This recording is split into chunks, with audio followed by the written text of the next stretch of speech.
آباد چنار کرونی کې د قتل یو ورنما شوه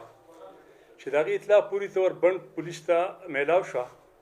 جان علم خان ایس ایچ او، امجد خان ایس ډي پي او سټي او زه په خپله باندې ماینپري پولیس مونږه پوري طور چې کوم دی نو د موقع ته لاړو چې مونږ تر واقعي هلته کې یو مقتوله قتل شد حالت کې موجود وه او هلته کې د هغې نوم نایله دختر علی رحمان زوجه ملزم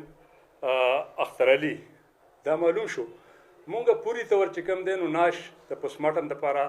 سیدو هسپتال ته ولېږو او فوري طور دا خبره مونږ د افسران بالا په نوټس کې راوسته چې فوري طور په هغې باندې محمد علي ګنډاپور آر پي او صاحب ملاکنډ او جناب شفیع الله خان ډي پي او صاحب سوات پوری طور ایکشن واخیستو او هغې ډېر سختۍ سره هدایت وکړه چې دا یو ډېره دلخراشه واقعه ده. فوري طور چې کوم دی تاسو دې کې ټیم تشکیل کړئ او پوری طور تاسو ملزم ګرفتاري په عمل کې راولئ. زما په نگرانۍ کې امجد خان ایس ډي پي او صاحب، جان علم ایس ایچ او، او ډبل ای او دغه شانتي انویسټیګیشن ډي ایس پي صاحب غلام خان مونږ پوری طور چې کوم دی نو په دې کې کار شروع کو او مونږ په چند غنټو کې په چند لمحو کې یعنی چند منټ کې اندر مونږ چې کوم دی ملزم علی قتل سمیت گرفتار کو. وروسته بیا مونږ ته دا معلومه شوه چې د دې نایلې او د دې اخترې ملزم په 2014 کې واده شو او په 2019 کې د دې به ګریل وی ناچاقي پیدا شوه نو په هغې کې دا نایله چې کوم دی نو دا پلار کره لاړه علی رحمان د پلار نوم دی او دا د اخترآباد چنار کرونی کې اوسیږي او د دې دوه بچي دي چې د یو 90 سال نوم دی به عمر 5 سال او یو د دې لور 10 سپوږمۍ چې به عمر 7 سال هغه د دې نایلې مقتولې سره اوسېده د پلار په کور کې او دې به دا بچو دغه دپاره په کورونو کې کار کولو او دې ملزم ته دا پته وه چې یاره دا په دې ټیم باندې د پلانکو کورونو ته کار لځي په دغه ایریا کې نو دی د دې ته په تاک کې ناست و چې څنګه دا راوتې د کور نه اتله چا ځای ته کار لتله نو ده په دغسې کې دا د کوم ځای وقوع چې ده په دغسې کې دا په فایر کړی دی او دا یې قتل کړی ده او فوري طور چې کوم دی پولیس ډېر کویک ریسپانس کړی دی د افسران بالا په سخت هدایت سره چې کوم دی مقامی پولیس ډېر کویک ریسپانس کړی دی او په چند لمحو کې چې کوم دی هغې ملزم ته ورسېده او هغه علی قتل سمیت گرفتار کو چونکې دا یو ډېره دلخراشه واقعه وه. دې کې یتیمان ماشومانان دي په پټو کې چې کوم دی تاسو وینئ چې ماشوم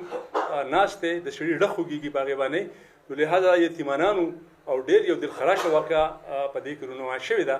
نو لهذا په دې کې چې کوم دی نو مقامی پولیس ته د افسران بالا په حکم باندې ډېر فوري ایکشن وکړو او هغې واخیستو ځینې یتیمانان ماشومان پاتې شوه او ډېره دلخراشه واقعه ده. د دوی په عدالت کې اوس تنسیخ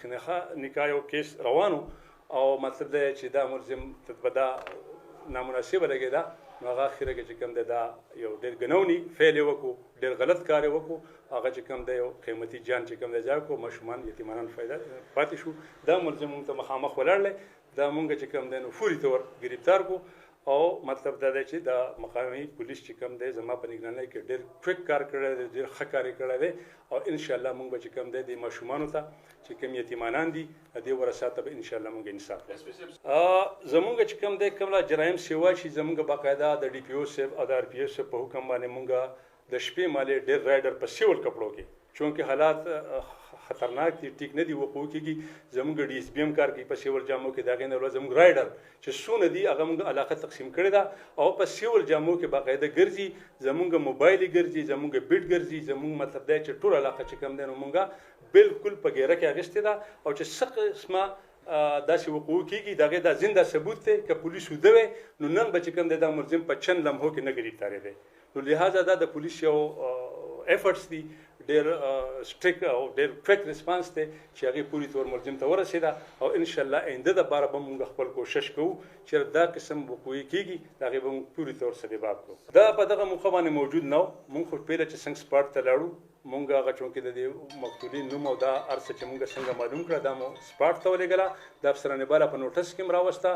او افسران بالا جناب ډي پي او صاحب فوري سختۍ سره ماته کال وکړو چې فوري طور هر څه پرېږده او شابه ملزم نیسئ چونکې د دې په سوشل میډیا باندې تصویر ویل کېدو د دې نه مخکې دی مونږ